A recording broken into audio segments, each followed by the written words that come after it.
We apologize for that long pause that we have some technical difficulties, but they've been resolved. Thank God, Brother Scott.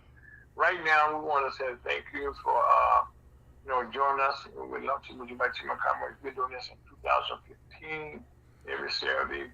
Sometimes we have difficulties, sometimes we don't, but the same thing is we've been consistent. But also, I'd like to congratulate all the women that listen to us and all the mothers and all the daughters on Women's Month. We just got through that. Thank you. It's been, we have more women nowadays in doing things, in our political world, not just mothers in the home and the jobs. Matter of fact, you got more women right now going through college than ever before. So right now, women right now, congratulations on your own month. Sorry, it's almost over, but congratulations on Women's Month. And also, started this week, on this past Thursday, the baseball season returned for 2025, a whole new year. They play 162 games played for the whole year. And right now, the Cardinals won this past Thursday. So guess what? They're in first place. But anyway, this has been a very, very busy week with a lot been going on. But first of all, we want to say thank you for joining us, and also we want to thank you for that the Pope is now doing better, that he's home and he's recuperating, also in Georgia, over in England, that he's not returned home from the hospital. He's also fighting cancer. So these are things that we pray for all our leaders around the world. And also now, hey, Harvey, you worked it up now. You breaking up again, Ira. Scott, am I breaking? Yes, you are, sir. Okay, thank you, sir. Let's take a break. Taking a break. Stand by.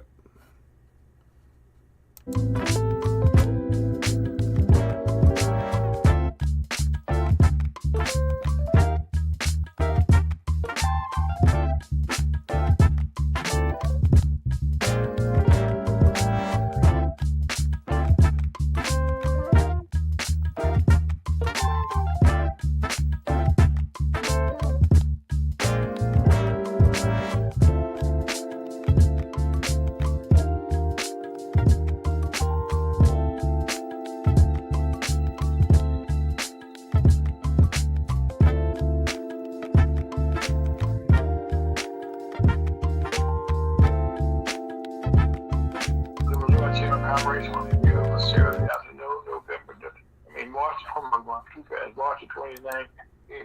And also, we were saying that this week we had a lot going on. But one of the things that we want to talk to you about is measles. We've been talking about this for the last couple of weeks now. Well, measles right now is becoming a dominant problem in our country.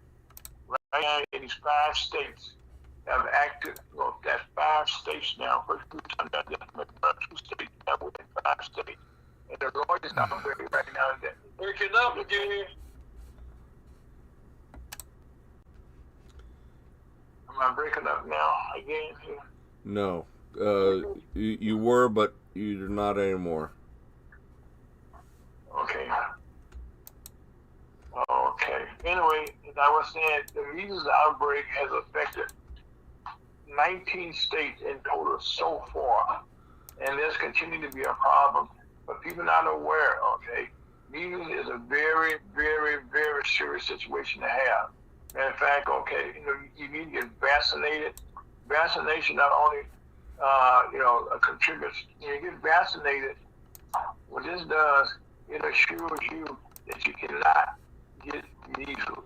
You're not infected. Matter of fact, we have not had measles outbreaks in God knows how many years. And we already this year had more outbreaks of measles than we have an entire year last year. See, Ira, it's a lot of popping in your background. Whatever you're doing, there's some popping in there. You hear, I don't know where the interference is coming from, but that's what it is. Right on your end, Scott. Am I popping? Yes, you are, sir. Okay.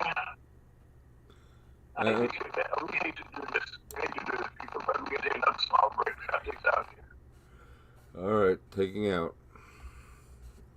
Okay, well, we just hope, let's take it off there. Let's come with this. Let's talk. Okay.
everybody's talking now, and everybody's working together here, and we're doing okay. So right now, you're talking about measles. Right now, what people need to do, make a long story short, measles is right now going across our country. It's in 19 states, and that's going to continue to spread because people are spreading. So right now, please get yourself vaccinated. Once you get vaccinated, it contributes to the community immunity, which vaccination is due to medical reasons. So right now, get vaccinated for you, your children. It's a highly contagious illness with certain respiratory problems that's going to get worse before it gets better. And also right now, I'm happy to report that the air prices are suddenly starting to plunge. And this has the bird flu right now it's still going around, but right now we're able to produce enough eggs now, and unexpectedly, the bird flu is dissipating. So that is a very, very good thing. And also, we happen to say that in our economy, first of all, I'm sorry, I'm getting ahead of myself. Please, right now, there's a massive earthquake, 7.7 magnitude, that took place in Thailand. And right now, in the city of Mayar,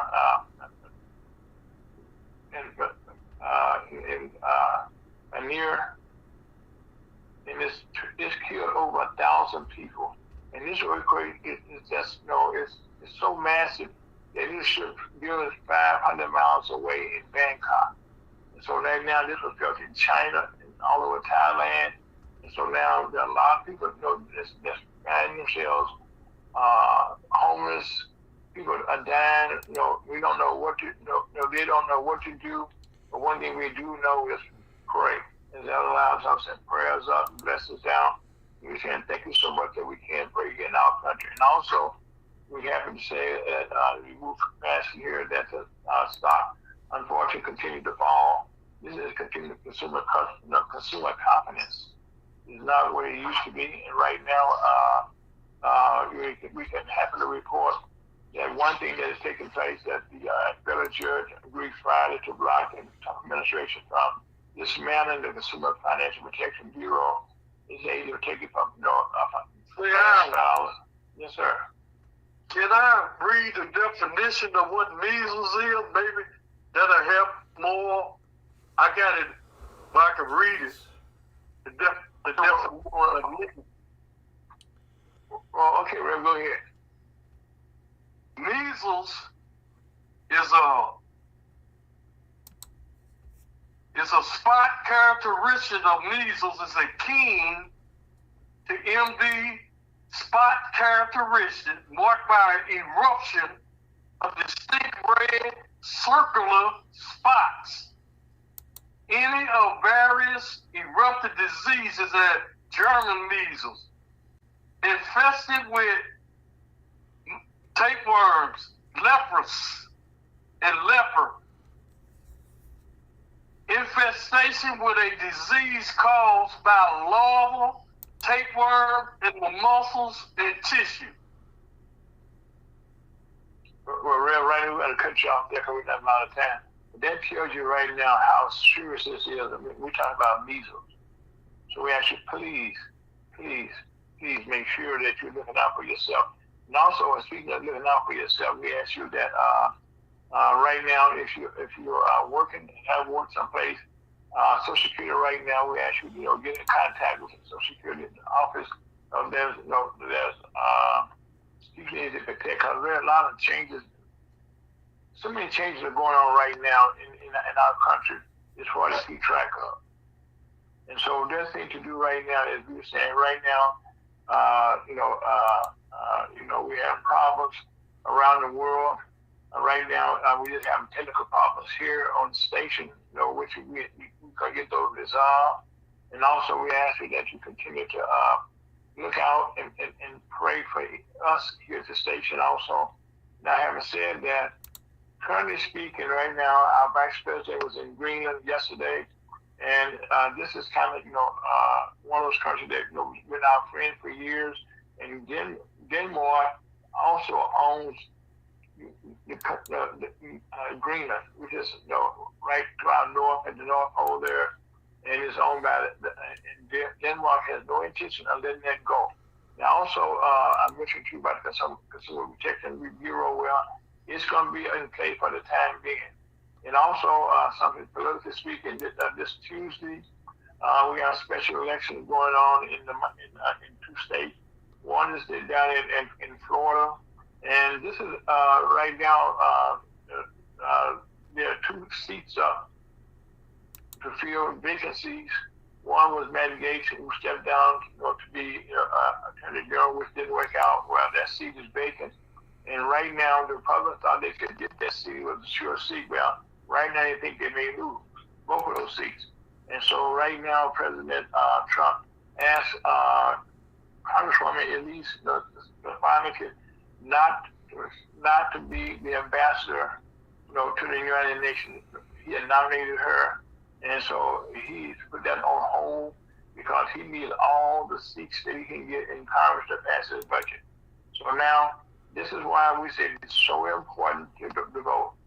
If we look at what's going on with Doge, we look at what's going on with Elon Musk, we're hearing a lot of things, but the power of the government is not always just with the president. Congress has to pass all the bills because they are the ones that control the money. And just because Congress has been very quiet while this is going on, that's because the Republican Congress right now is not interfering with what President Trump wants to do. Now you say, why is that? Typically speaking, when the president gets in the White House, he has the power, but the Congress normally gets involved with what's going on, shaping the bill, shaping it. Well, right now we're working on what they call a continuing resolution. But Congress and our government is set to run out of money sometime in August. So a budget has to be passed by that time. And so right now, to make sure that everything goes the way they want it to go, we need to, the Republicans, the President Trump needs to have all the Republicans in the House there by the time this election is over, next week.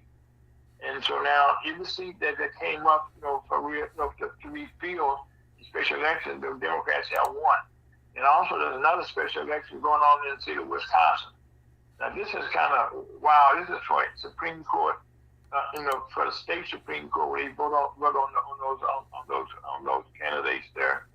And right now, Elon Musk has injected himself into that race. That's injected. The total over $20-some million have been spent so far.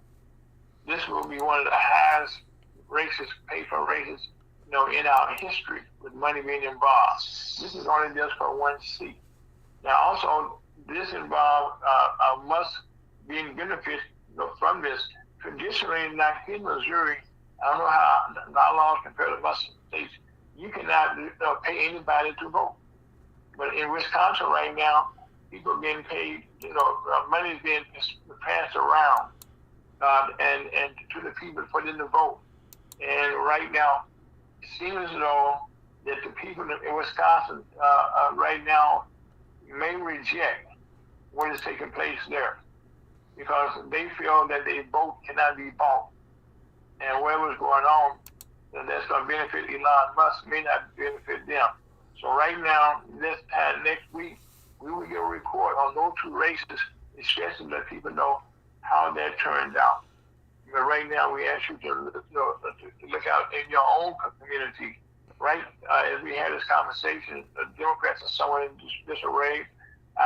Just my personal projection is that one of the people that can make a difference, that probably will run for president, will be the governor of the state of Illinois. He's probably one of the forerunners for one for president 2021. He's a billionaire and he has his own money. And right now we're seeing that politics is all about dollars. All of the changes you've seen are taking place right now are being governed by billionaires. We talked about before the election that all these billionaires were investing into the Trump's campaign. And we said then that all these billionaires had to be paid, they should be returned for their money. So that's why we're seeing all the changes that are being made are benefiting all the rich people and not the poor people. Right now, you see agencies being jobs being lost. I mean, just living in Washington D.C. right now, people, there's so much uncertainty. When you go to work, when you get an email saying that you're fired, we read a paper that you have fired, and so now this is not what you call it, not a good thing. Matter of fact, yesterday the government just blocked that just said about dismantling the Consumer Financial Board. That's been blocked. We have other orders being blocked by different judges. Our political system in this country moves slow. Once something happens, you got to go to court. And right now, we're still dealing with the debacle of these signals. Well, what happened was, if you're not aware, there was a bombing from the Department of Defense. Our director was on an unsafe telephone. And normally when you have top secret stuff, you're in the situation room, presidential, that's how they do their business.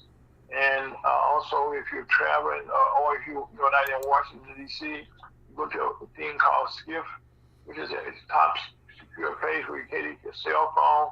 Well, right now, we just had some very, very, very vital information that was kind of leaked out because it was not handled properly, and it was on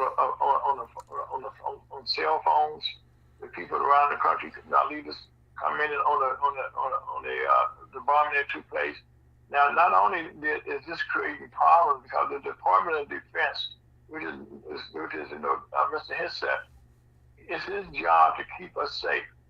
Unfortunately, he's not an experienced man in how this works. Most of the people prior to him have been generals who raised in how government works, how it functions, and how you go about taking the order from being a private all the way to a general. So in that process, you learn the system. Yes, sir. Breaking up again.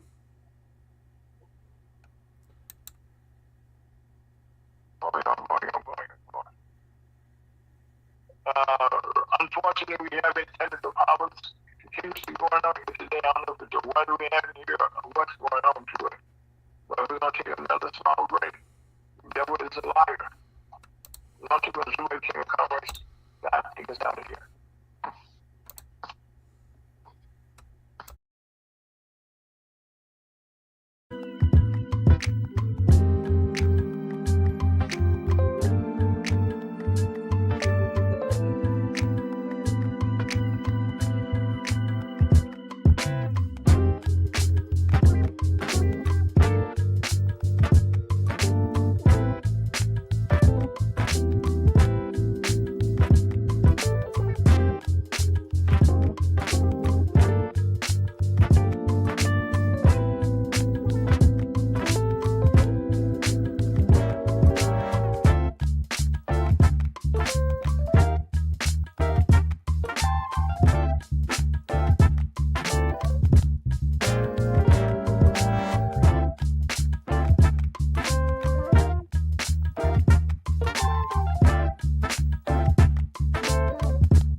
Democratic luncheon to Missouri Chamber of Commerce. We have our spirit special guest, Mayor Elder Jones. It's been one of those Saturdays, and so right now the mayor has a very few minutes because she's on her way to another meeting.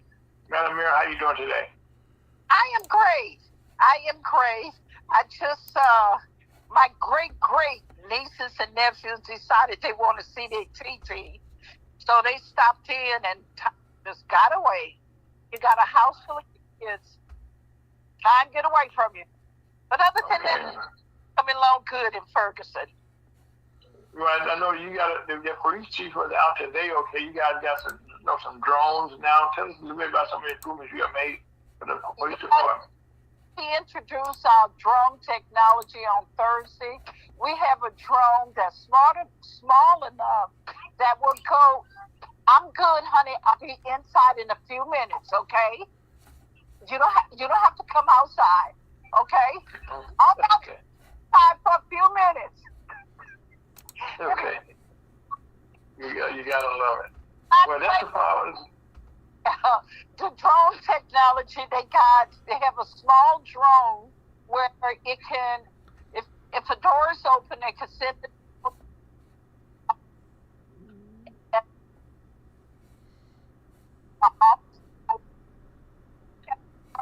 We can hardly hear you.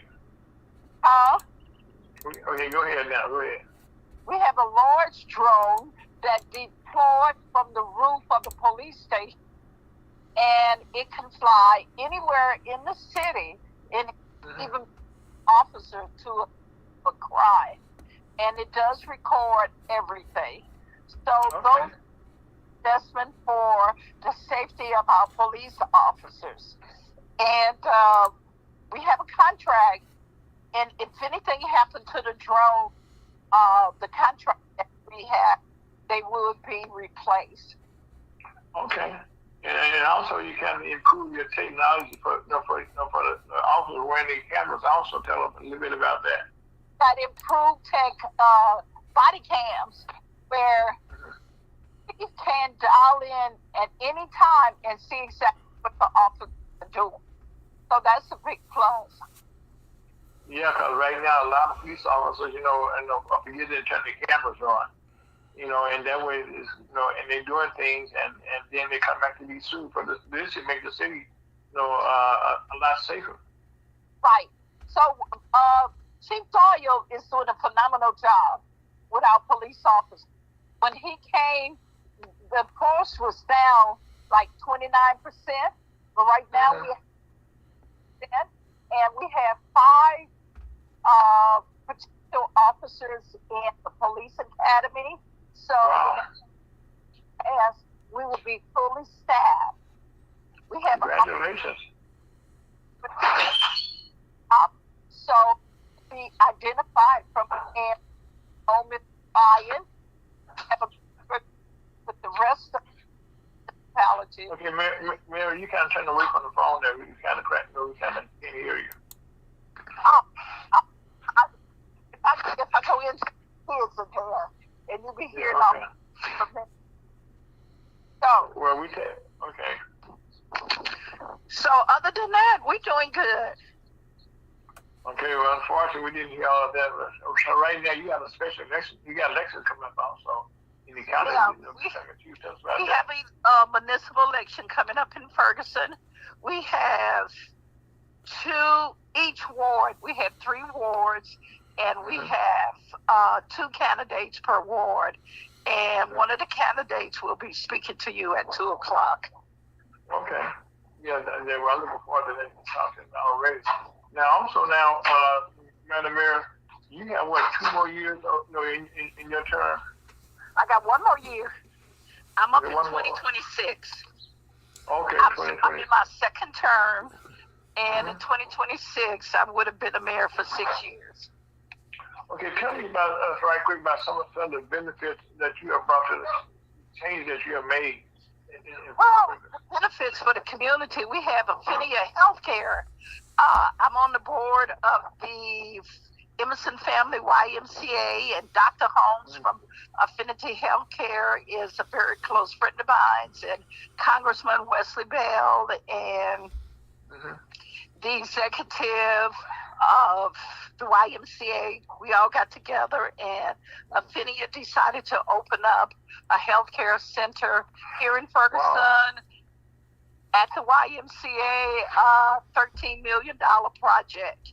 So it's over a year. It's over a year right now. So, and of course, Florissant Valley is has built 2 new buildings, one for applied health and the other for mechanics. So that's a big plus for the city of Ferguson. Of course, we have a lot of restaurants. The Urban League also. Yeah, we got the Urban League. The Urban League took over the Centene building on Halls Ferry. So we're moving forward.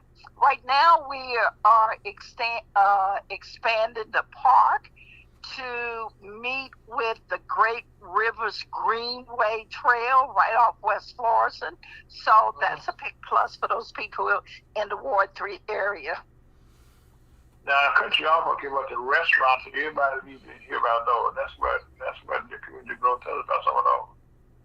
Well, we have the brew house. They brew their own beer. We have King of Soul that has soul food, dinner food. We have Elicious that has breakfast. We got Kathy Kitchen. It's a staple. She was one of the first restaurants we have. We have the Beehive. They serve breakfast. We have 2 health bars. We got Bee Juice, and we got Juanita's Place. So we're moving forward here in Ferguson.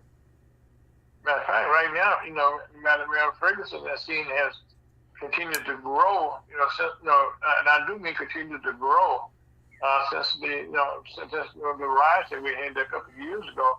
Now, also, that you were working with the federal government, on the cover. How is that coming? See, I didn't get all of that. Now, what you said again? I said the federal government, and you guys on the covenant because of the. You're talking about the consent decree. We are almost in compliance with the consent decree.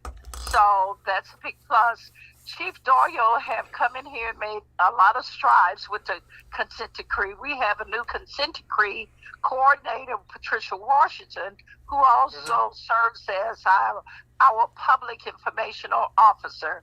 We have Lisa, who's our training officer. So Chief Doyle has come in here, put the proper people in place, and we are almost in compliance with that consent decree. And that by itself, is a great big jump right there of going in the right direction. Right, very much so. Very much so. One of the things, Mayor, I'm happy to say that with the medical team that people that you got coming in, the clinic and stuff you got coming into Ferguson, that medically speaking, your community is now safer than most communities. Yeah. Yeah, we're doing good. Well, first of all, I know you got to be proud of what you can look back at. You got to also you got elected a new position also in the past election, didn't you? No. Oh, yeah. I forgot about that. I was elected as the committee woman for the Ferguson Township. And the township has over 30,000 residents. And the township expands from part of Blackjack. We got Delwood. We got unincorporated. We have Hazelwood. We have Calvinton Park, Ferguson, Berkeley. Yeah, that's what we have. Oh. So I'm the committee woman for that area. And that lasted for 4 years. That's a 4-year term, am I right? Yeah, that's a 4-year term. I just got elected to that position in August of 24. Mm-hmm. And I could serve 2 positions simply because being a Democratic committee woman, it doesn't pay any money. So therefore, I can serve. And a lot of people think the salary of the mayor in Ferguson is a lot. But I only make $350 a month as the mayor in Ferguson. So and they get their money's worth. They get their money's worth. They get more than their money's worth. I'm dedicated to my community. This is my community, and I'm dedicated to. And I resigned my position as the Mary Kay sales director. I turned in my car so I could serve the community. And also, you have another position also with your church also, so that's put another head on there also. I was a pastor. I pastored 22 years in the AME church. I was a pharmaceutical chemist. My degree is in chemistry. And I quit all of that just to spend time in my community. Madam Mayor, that's all giving back, to your community. If anybody ever asks any questions, okay, and also I'm happy to say that this is National Women's Month, and right now You just started breaking up there. Yeah, he breaking up a little bit. Yeah. Madam Mayor, we're gonna take a small break. Thank you for joining us today on that. Okay. And I'll be on again. It's just my kiddos have not seen me in a while, and they want to see TT. So they just came on over. All right then, and thanks for understanding. And I'll talk with you another time. Thank you, okay. All right, take care.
Everybody see what comments on the beautiful Saturday afternoon. That was the mayor of Ferguson, Missouri, Mayor Ella Jones, and she just was talking about some of the things that she got done while there in her first term, and we just proud to know her as our friend.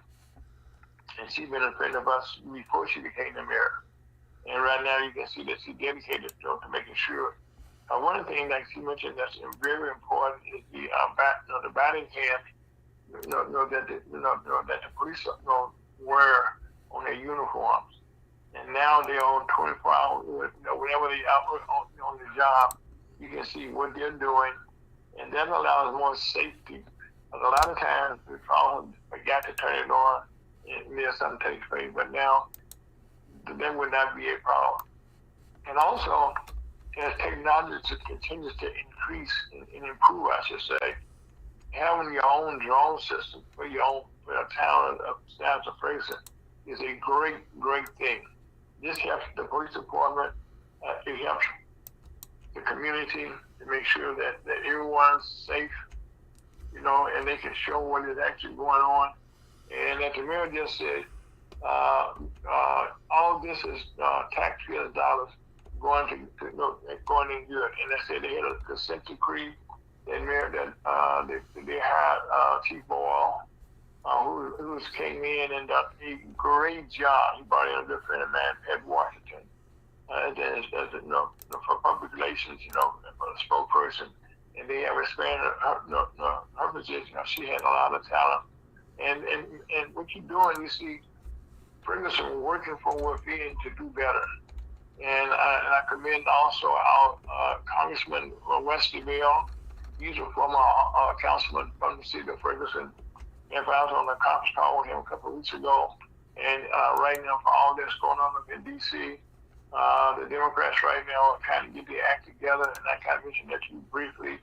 And also, we mentioned that while this is going on, a lot of things that are taking place. Here in the city of St. Louis, all politics are local. All politics are local. Here in St. Louis, excuse me, here in the city of St. Louis, we have an election going on. We have municipal elections taking place in all of our municipalities. And some of the mayors running, some of the council running, but so is St. Louis. The odd number, I think odd and even number runs depending on the office. I think the odd number runs now. Councilman and alderman in St. Louis. And right now, the mayor, Shara Jones, is up, for secretary. And right now, I'm hoping that she gets reelected because she's done a good job under the adversity.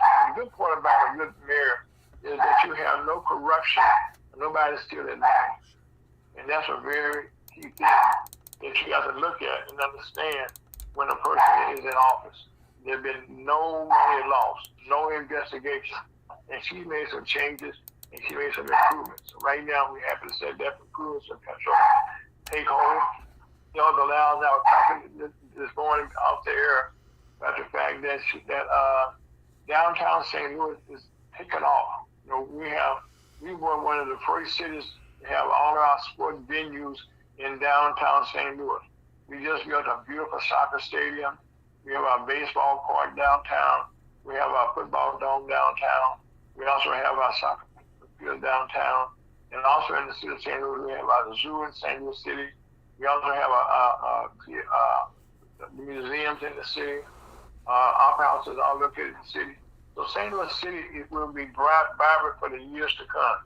We had some crime problems, but guess what? The city has now made another transition from now. It's now up under state control. Previously, for the last 10 years or more, the mayor pretty much controlled the police department, and there have been a lot of problems previously. So right now, the governor signed a decree this past week saying that now they're going to appoint 5 commissioners. Now, this is something we had previously. We had 5 commissioners. One is the mayor automatically, and 4 commissioners, and they all have to live in the city. And they have to be approved by the state, the district they live in. So now, having said that, St. Louis has been positioned now. They're taking over some real bad buildings. One of the gyms, I think, in downtown St. Louis will be the AT&T building, which is a beautiful tall structure, one of the tallest buildings downtown. Well, AT&T built that building and they moved their staff and everybody down to San Antonio, Texas. Well, it just got bought. They got a good deal, and so they're going to turn that building into condos. They're going to have, as a matter of fact, it's like almost like a whole city within itself, okay? And so they can have stores. They're going to have shops in there, on the ground floor.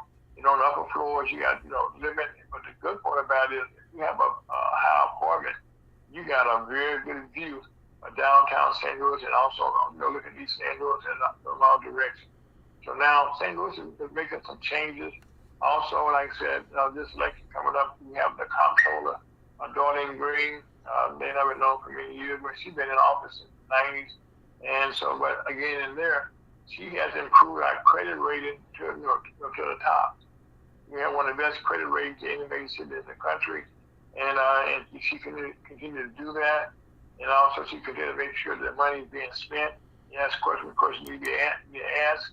And so now, experienced person needs to be in charge of that. Was all I just mentioned is going on. The city is involved with all those things that's taking place. And that one of the biggest things. Yes, sir. Have you heard anything else about the academy down on Tucker? Well, the police academy right now is well, first of all, the St. Louis Police Academy in St. Louis is one of the oldest academies in the country. And so in the recent years, St. Louis County now is building their training facility. Out in St. Charles, they built a facility also. So right now, a lot of the police departments are building their own facilities so they can do their own training. But the one downtown still is the academy of choice. Well, most of the police officers go down there And this is like I said, and from there, they're able to, get the proper training. I guess like 6 months or whatever, something similar to that. And that's why the officers come out there fully trained. And one of the problems keeping a good police officer, you spend lots of money to get them trained. And once they're trained, they can go in where they want. And so now a lot of police officers that were trained in St. Louis at the police academy Rev just talked about, they leave the police department in St. Louis and go someplace other places. And guess what? They make more money. And I can understand that. So now, and if you notice what the mayor just said in Ferguson, that the police department will be fully staffed, and keep a good police officer, in your community is hard to do. You don't have too many police departments right now. Matter of fact, the police department in St. Louis has been understaffed for the last 2 years almost. I mean, over 100 some more people that they still trying to get recruit. And a lot of people right now, when you're a police officer, you out there and you got a target on your back, for just be honest about it. We had one officer in recent week that just got, he was working an accident. Somebody just ran into him. He broke his leg, had his leg was amputated. And sure, the man got caught, but this officer's life has been changed forever. So there's a lot of danger that goes into being a police officer. So now, we're happy to say in Ferguson, they will be fully staffed. That's a testimony to the police department and to the chief. And also, I'm fortunate to know the police chief in St. Louis County, Mr. King Gregory, and he's been doing a great job out there. He is the first black police chief in St. Louis County, and he's, matter of fact, he's been in command. He got jumped over a couple of times, but now he's doing a great job. There's growth in St. Louis County. They have built a police station in South County, a brand new one, also a brand new one also in North County. So there are improvements that are taking place. Also, if you travel in this area now, you see a lot of interstate work taking place. So the interstate highways, are being benefited from the massive infrastructure bill that President Joe Biden got passed a couple of years ago. And now you're seeing that the interstates are being improved. Here in the state of Missouri, we will have Highway 50, Highway 70, which is the oldest highway in the country, matter of fact. Interstate Highway 70 goes from coast to coast. Well, in Missouri, unfortunately, I always say if there's good news, St. Louis is at Missouri's at the bottom. If it's good, bad news, we're at the top. Well, I'm happy to say that our interstate highway, all across the state, will be improved for the first time in years, over 30 years, I should say. That they're gonna make it a 4-lane highway. Previously, like right now, you go across the state, now you got 2 lanes in each direction. Well, they want to expand those lanes, which allows more commerce, more trucks, more family, and more safety on the highways. So a lot is taking place in our state of Missouri. And I'm saying again, this is all local politics. And the good part about this, you probably hear in most states, we had, David, I waited for our guest to call in. We had an update right now, give me now, where the last election, we had the vote on abortions, which passed, but it's been fought, and now our state legislators, all Republicans who voted against that, now they're trying to change the law again. And so these are some of the things now that you're seeing across the country that people are seeing what they voted for not being what they voted for. Good people want to change the people's voice. And that is not right. That's not right. I mean, we need to understand that when people vote for something, that's what they voted for, the people that they want to be in office.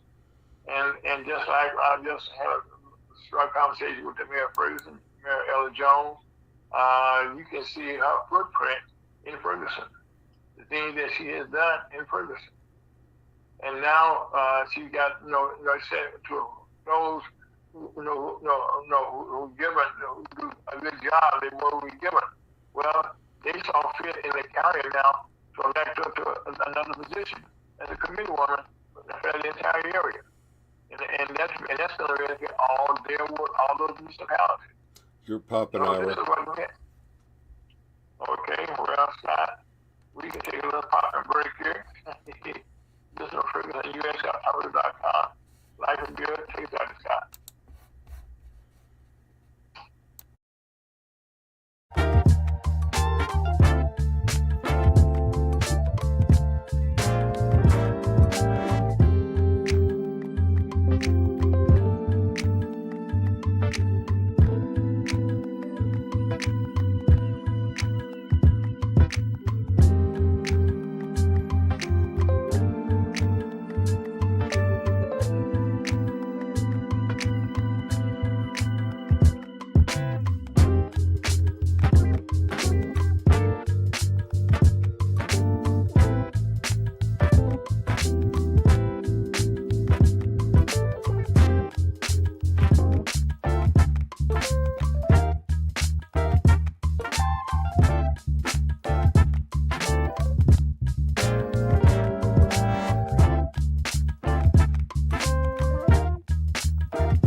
Missouri Chamber of Commerce, and we have one of those days with a lot of technical difficulties. But guess what? We're gonna make this work. The devil's a liar. Right now, we just talking about the city of Ferguson and all the improvements they're making there. The elections going on, and we're so happy to have one of our special guests, Mr. Henry, who's running now for the council in the first district. Am I right, sir? First ward. In the first ward, okay. Yeah. Well, let me just call you Henry. I don't want to miss your last name. But right now, okay, you running in the first ward. Now, first of all, tell us a little bit about yourself, Henry, if you don't mind. Well, I am Henry Wenafu. I am a resident of Ferguson. I'm running because I feel that we need all that we can do to move Ferguson forward.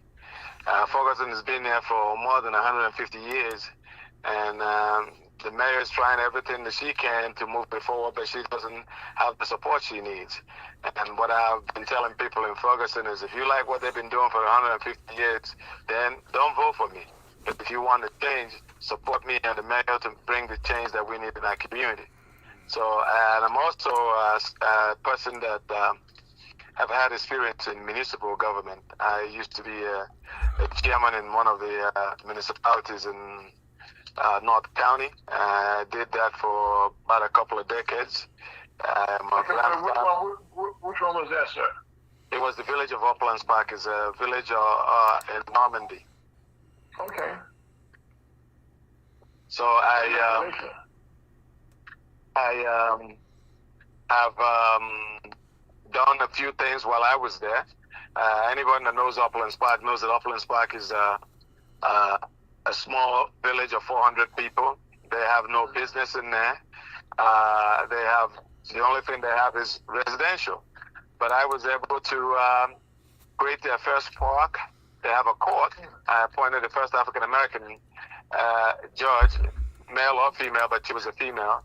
And also created public works. So those are the things that I've done with that limited opportunity. Imagine what we can do in Ferguson if given the opportunity that we have. Well, one thing, you have a vision, and and you see the vision that the mayor has done.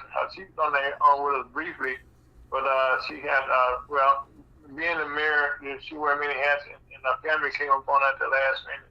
And she was able to come on and kind of talk a little bit about you, okay? But I guess her vision, okay, in her term and a half that she's been there, she's done great things for Ferguson. Yes. And I think she could do a lot more if she gets the support that she needs. And I think that's one of the reasons why we have three candidates, myself, Jamel, Franklin, and Fran Griffin. What we're trying to do is to give the mayor the majority and also the support to move our city forward. You know, I mean, people look at Ferguson, they got to think about this. We got 270, we got 170, and we got 70.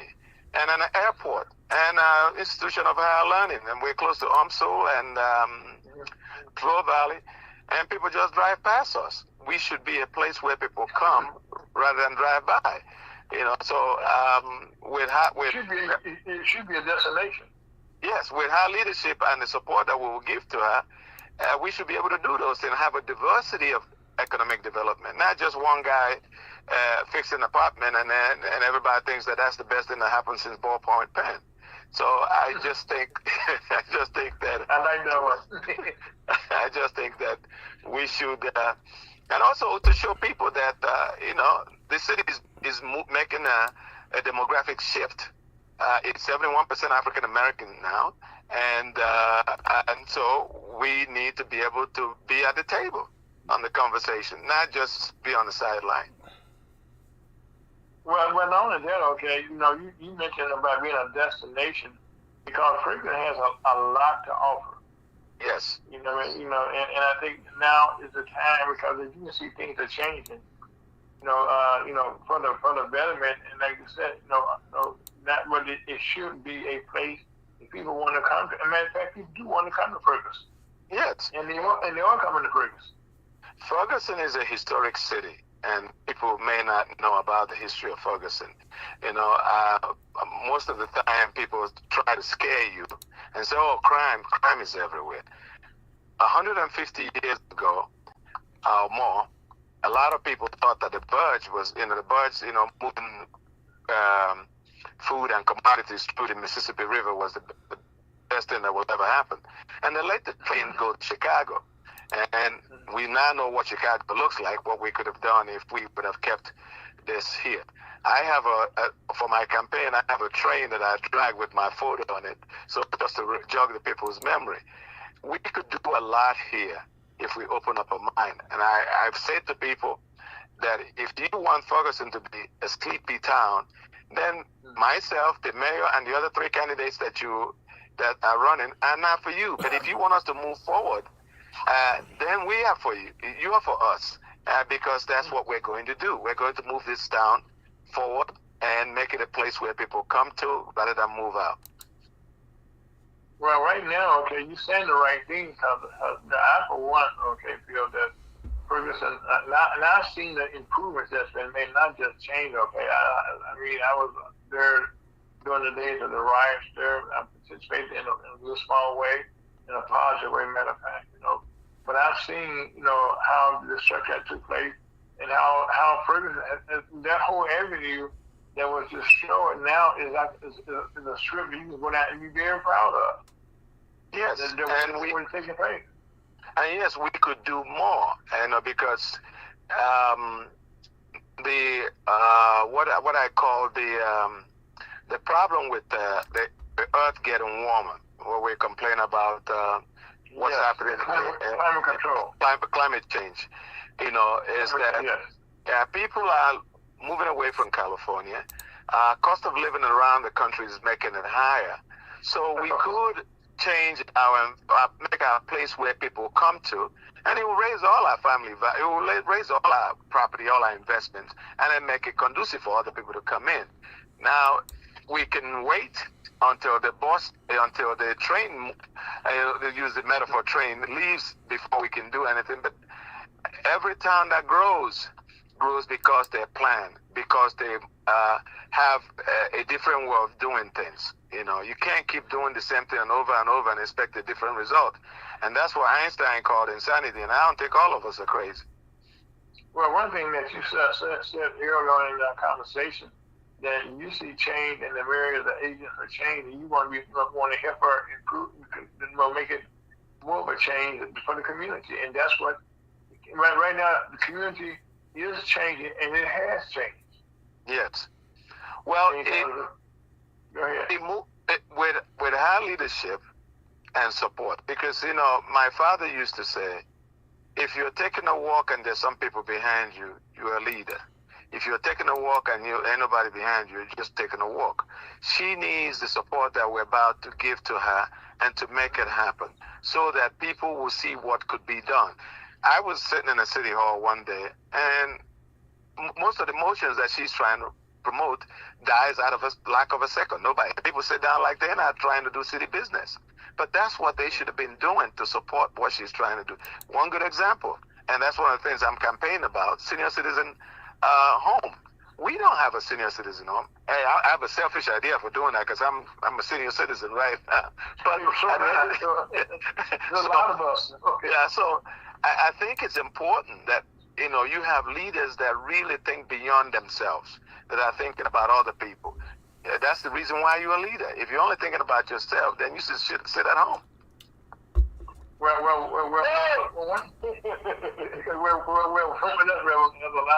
the things that you mentioned, okay, about improvements, exactly what are the boundaries of the first ward? Say that again, I didn't hear you. What are the boundaries of the first ward? The boundaries of the first ward starts from 270 and on the Partial area, and goes towards Elizabeth, and then down to Lang. We just Lang on West Florissant. Those are the areas, without me now looking at my head, and kind of, because it's crisscrosses within the city. But to get an idea, from Elizabeth to West Florissant, and further towards the when you get a Hart Ferry, if on the other side, because you got Ferguson Woods, and then you go to Ferguson. I'm trying to get all these names in my head at this time, but it goes all the way. Go ahead. Well, I know. First of all, no, let me digress. He is on the campaign trail as we speak. Okay. Yes. So Yeah, I'm literally sitting in the car on the Knowles apartment, trying to talk to you guys. So. Okay, let me ask you a question. Okay, you're not going to do it. What are you saying when the person we answer them? What is your campaign pitch? Well, when I knock on the door, it depends on who comes out. I'll introduce myself, and I tell them the reason why I'm running, and I ask them what do they want to see. And then I give them what I just told you, which is, if you like what you've had in the last 150 years, I'm at the wrong door. But if you want some change and believe that I'm going to give you that change, I'm your candidate. Well, I think right now that's a very straightforward, campaign that you have. Yeah. And it will make a difference. Yes, we plan on making a difference, because I believe that with Mayor Jones' leadership, she will allow us to give her information that will help her do what she needs to do, and whatever she brings to us, we can do what we need to do to get it done, because at the end of the day, we're not working for ourselves, we're working for the community. And that's the thing that a lot of people get into political office, they forget about their main job, and it's to serve the people that elected them. Yes. And to make sure that those people are getting what they what you promised them that you could do. And most of them, they get the promise. Another thing to make people be assured that what we're saying that we're going to do is they're going to see a continued presence when we get on a council where we have block parties like they used to do back in the day, because that's where the politicians get information about what the community want. That's when people feel comfortable enough to talk to you, because in that block party you have a police chief, you have somebody from inspector's office, and everyone is sitting there. They can share information, and you can get to see their streets. Not when you're running for office like I'm running now. I'm talking to them and getting getting their vote, and now once I get their vote, they call me, oh, these people are bugging me. That's the reason why you run for office. If you can't take the bugging, then you shouldn't run for office. You know? Well, but you know, one of the things, okay, that I love it, okay, that your whole campaign, this spiel, has been about change, about improvements. First of all, senior citizen home is one of those things that everyone, no matter who you are, you're going to have a senior citizen time in your life if you live long enough. Yes. Mm-hmm. And as a matter of fact, one of the things that make the state of Florida so popular with people, they have senior citizen homes down there. Yes. They make it conducive for people because you have sacrificed all your life. And that's one of the problems I had with the Republicans. For the past 80 years, they've been trying to kill Social Security. And people don't understand it. People looked at it back in the 30s that what was happening was very simple. When you get old, your thinking and your ability to do things is not like it was when you were younger. And so we need to be able to, if you worked all your life, and we need to be able to find a way to take care of you. And the government didn't think that they should be in the business of taking care of people. They found a way, okay, you pay up front. And when you retire, you get that money back. Back then, the Republicans had what was called the laissez-faire. Let the marketplace determine what happens. What a British guy called Kinsey came up with the idea with Kinsey theory, which is multiplier effect. That if you put $1 in my hand, it means $5 in somebody else's hand. So if I got $1 to go to the shop and buy candy, the candy maker, the wrap maker, the advertisement person, the person that shipped it, the person that moved it, all those things become multiplied in terms of money. But the Republicans call it entitlement right now. They want to take that money that you worked hard for, because they've been playing with it all the time, and say, hey, you ain't got nothing.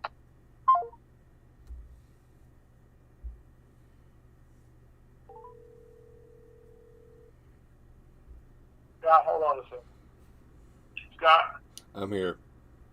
Okay. Going to break. Chuck, Scott, I got both of you. Chuck? I'm here. Okay. Okay, hold on. This is my guest here. Hold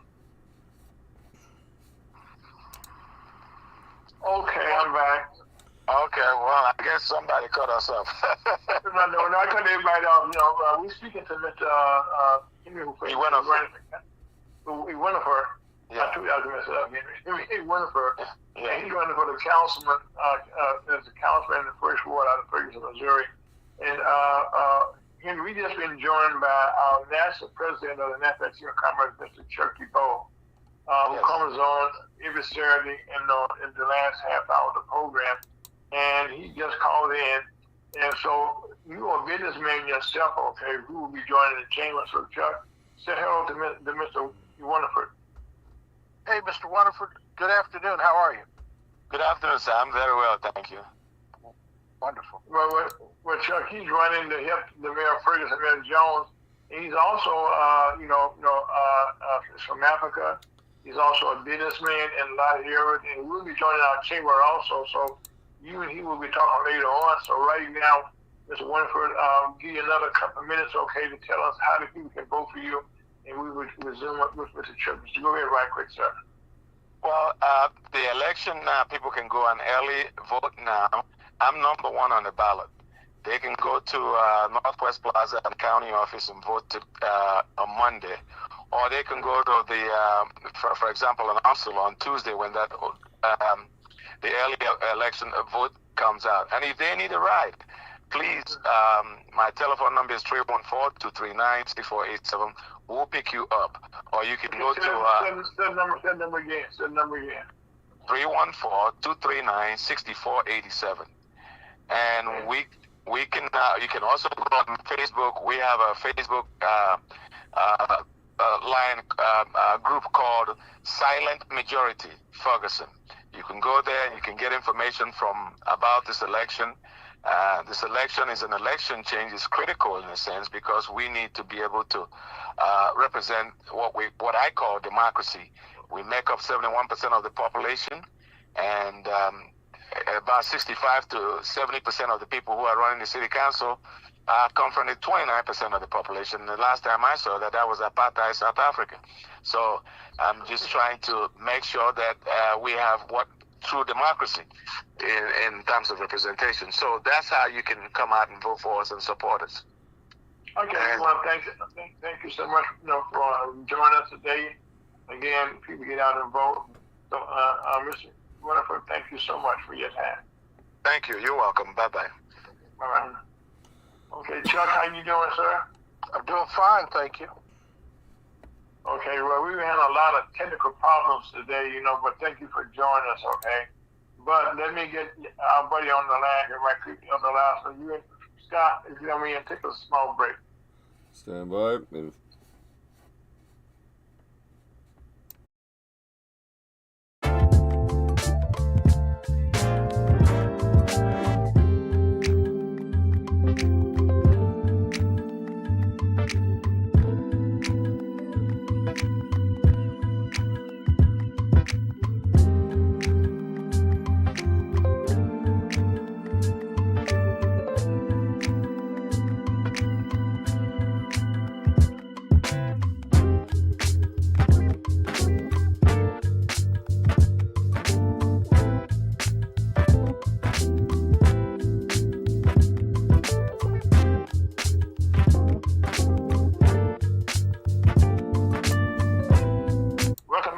The Missouri Chamber of Commerce on a very, very beautiful Saturday afternoon. The devil's been busy, but we're going to make sure all these technical difficulties come up and go. We will not interfere. So now we have our illustrious leader, Mr. Chuck DuBois,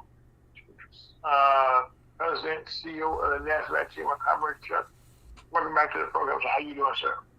I'm doing wonderful. It is a beautiful day here in Washington, D.C. as well.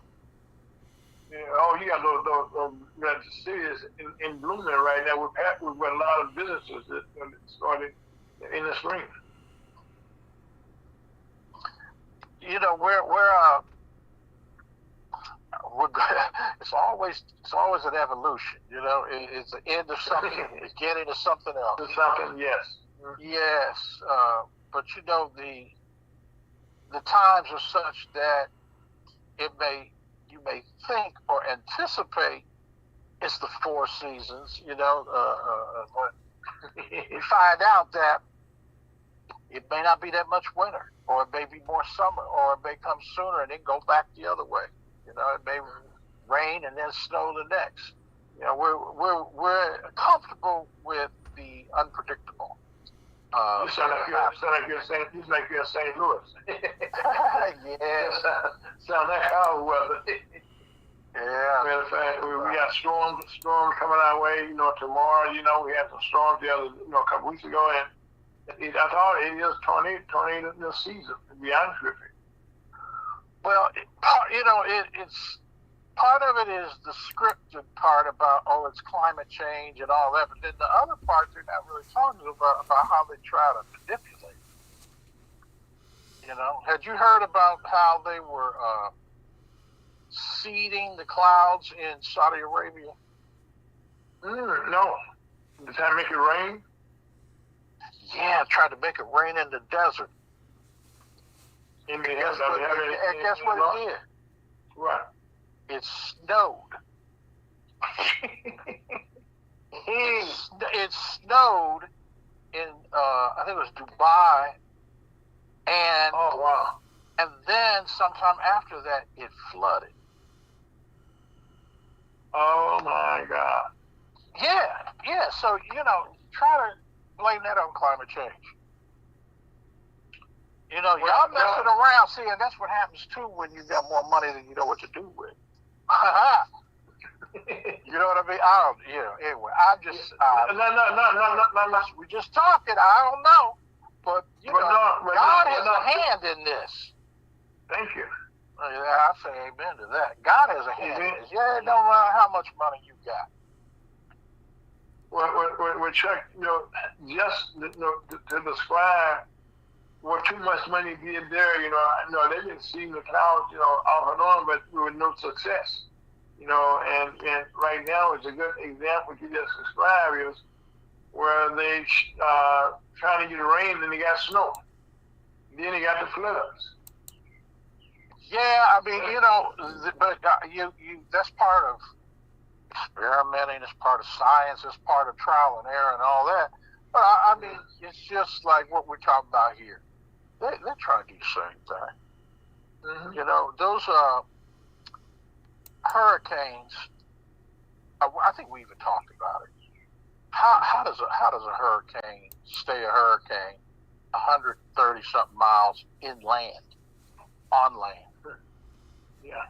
So that was that North Carolina piece, and there's always been something going on. It's coming back again.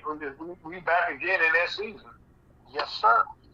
Yes, and they got fires out there, and they got fires out there, Chuck. That's part of we bringing it all together. It's all coming to a head, and I mean, even to the point it just now, they're just releasing the Kennedy files. Mm-hmm. So there's a whole lot of things in history, in science, in government. They've tried to manipulate our knowledge.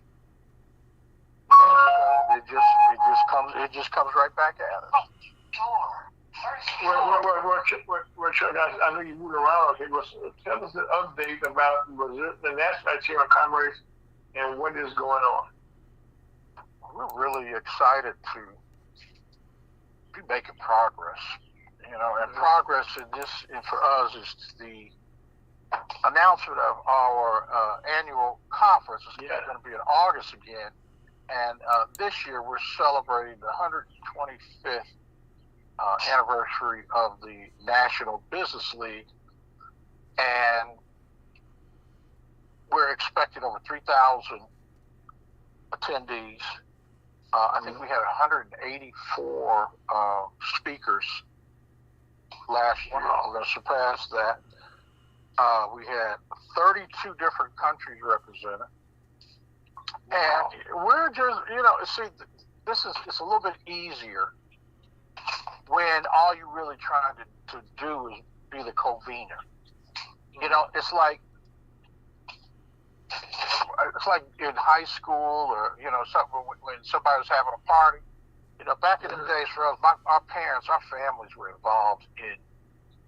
If you were gonna have a party, everybody would get and help put it together. And so you had some people that really all they want to do is, here, man, it could be in my house and we're gonna have some punch and some potato chips and pop, whatever. That and I'm talking way back. And we ain't worried about who's coming or not. Let them come if they want to come, and then it's open. If you want to come on through. And that's when it was really the neighborhood or your family or people Well, that's where this conference is in a sense, except there's no place to go. Or where can you go and not have to be, as we call it, being served the blue pill or the red pill. That's what this is. This is just us. It's neutral. We sent out the code to the jungle that there's a meeting down by the river, and everybody come on and get on, and we even got a free ticket. We got a little VIP thing, but we weren't depending on anybody to give us permission or to validate it. We weren't waiting on any corporations or government entities to either say they were supporting or not supporting. See, that's what I mean, like where you gonna go. Mm-hmm. Take a survey. Take a list. Look at all the conferences or whatever that maybe you might be have gone to in the past. Or maybe not.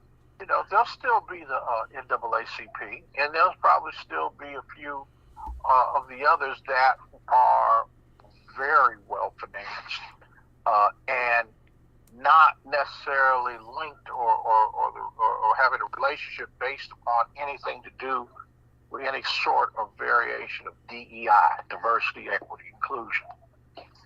All that money is gone. And that's what part of like what we're dealing with now with Chambers is, you know, because it isn't a discussion, it's more like what words do you use to describe what you're doing, and how will it come up on a search engine? And if the words diversity or black or LGBTQ or women, minority, all those are trigger words, and the government uses that to scan and attract the money. You know, can you match up? Say that you got, we hear crazy numbers, but you got this amount of money because of supposedly it was USAID, but it went to a group that was trying to promote tolerance to homosexuality in Morocco or somewhere like that. So, just stuff like that. Well, they program it into the computers, or it's just like, it's not really a program, it's just a search. And you search and say, okay, LGBTQ advocacy, nonprofit organizations, or any of that kind of thing. You search keywords. Well, that's how they got everybody. You can't. It's hard to erase it. If you want to try and erase what you did, you know what I'm saying? You try to take it back. We didn't do that. We didn't get that money. You can't take it back. And it's in history, and it's in the accounting books and all that. And that is basically the roll call of who's in or who's out. Well, when so he just said something that's very profound there. Okay, one thing about social media and our technology. Okay, once you put something on the internet, it's there forever. I know a good friend of mine. A lot of he did background checks. For the government. For people wanting good appointments and good jobs. But sometimes they didn't lose those jobs because somebody did as a kid. On social media. And they just were playing. But guess what? It's followed them all their lives. And so again, we've been black in National Chamber of Commerce going in with our 32nd year show. 31st, right? Yeah. And we've been doing our mission and our message is right now is to advocate and to help black businesses, to be successful. Amen. And show them how we can work together. Amen. And we have our ups and we have our downs. Okay, but at the end of the day, like you just said, this conference that's coming up now is just us having a good time, everybody coming together to see how we help each other. That's a great central theme there about convening, bringing people together. But at the same time, it's the best time, or maybe the most significant or pronounced time that we've had, where there are people with different opinions and coming together. See, here's where I will be critical. You can't tell somebody else that they're bad because they think something different from you, or you don't, or you trying to sell something and they're saying, I don't need that, or I'm not buying that. And let's just get real specific. We're talking about, in particular, I saw this week where Reverend Bryant, who I know, and I have respect, but I'm also critical on that because you voted for Trump, or because you didn't come to the protest, or because, like down there with Marvin Sapp, he shut the doors and said, "I ain't leaving here until I get $40,000." Yeah. And I believe he got his money, but he was like, then now everybody wonder, well, what you need that $40,000 for? Or how you gonna do it like that? Or we got tough times out here. How you gonna, what? And then the other group say, see, that's why we don't go to church anyway. So you see how other things start getting blended in off of one stimulus. So we're saying, and in particular, it's not politically driven. We're not based on politics. We're not based on who wants to buy this great piece of barbecue? Or who wants these crab cakes? Or who wants this handcrafted leather shoe that was made from grass-fed beef or something on the grass plains of the Masai Mara of Kenya or something? You know what I mean? Just some exotic. It used to be Italian leather and all that. Well, they found out a lot of that marble and linen and stuff. It was coming from Africa. It was coming from other places, and they buy it raw and then come and process it in their country and say, no, this is fine Italian marble. Yeah, they put the label. Yeah, they switch it.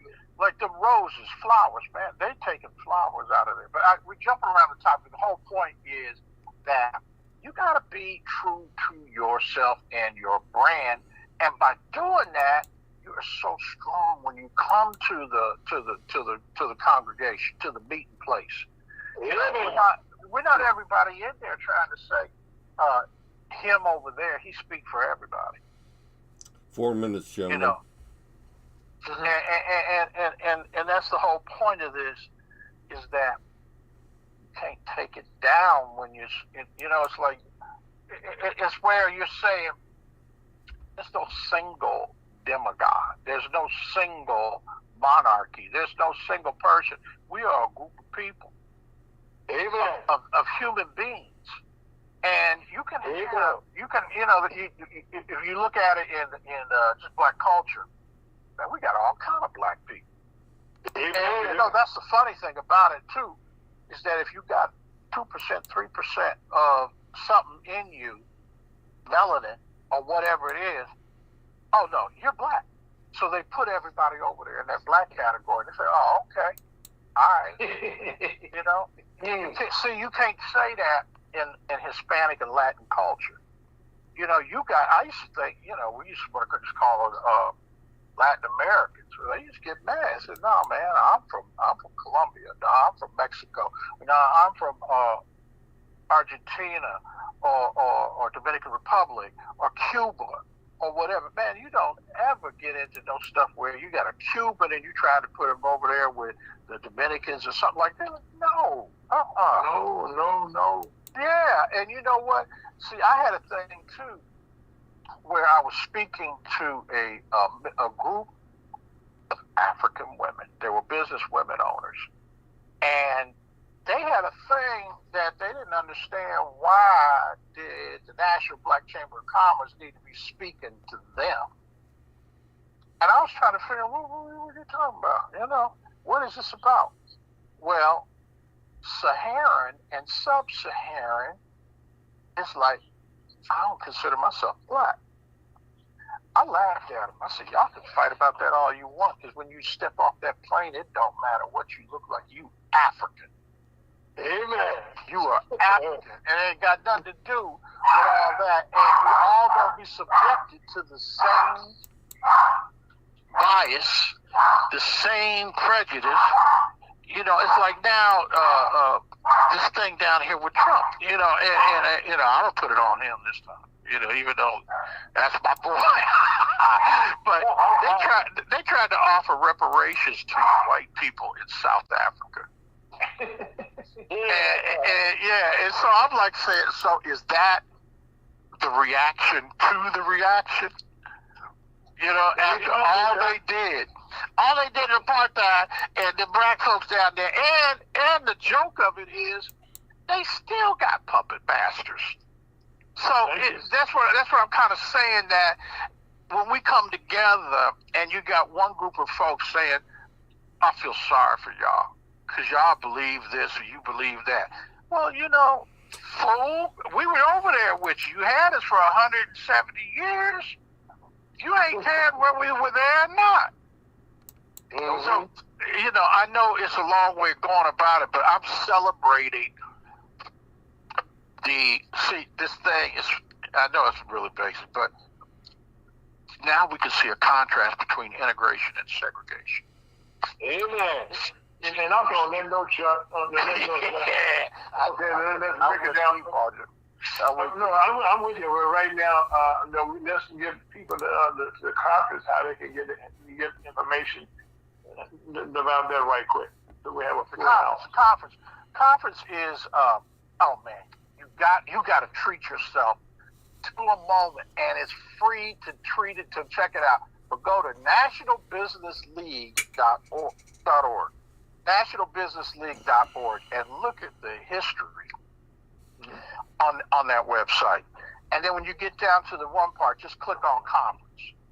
But you're going to run into it, and you got to. I'll know you really if you look at the site, if you see Booker T. Washington sitting up on that horse. Mm-hmm. Oh my God. Okay, now so we don't use National Bank Business Conference anymore, right? No, well, see, can we talk code for a minute, just for a second? Make it quick. The corporation said they'd write a check if the word black word in there. Okay. So we had National Black Business Conference. We had National Black Chamber of Commerce, and I said, no offense to anybody, but right now we ain't dropping black. You can't. When I look in the mirror, I can't change black. No. So I ain't dropping it. However, the black community, we drop the word black. We try to help them. We're just trying to help communities.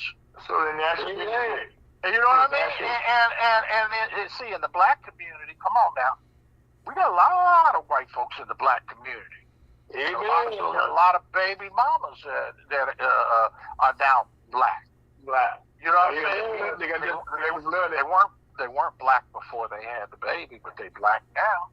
Okay, so right now, let's get straight. National Business League Conference, right? NationalBusinessLeague.org. NationalBusinessLeague.org. So yeah, NationalBusinessLeague.org.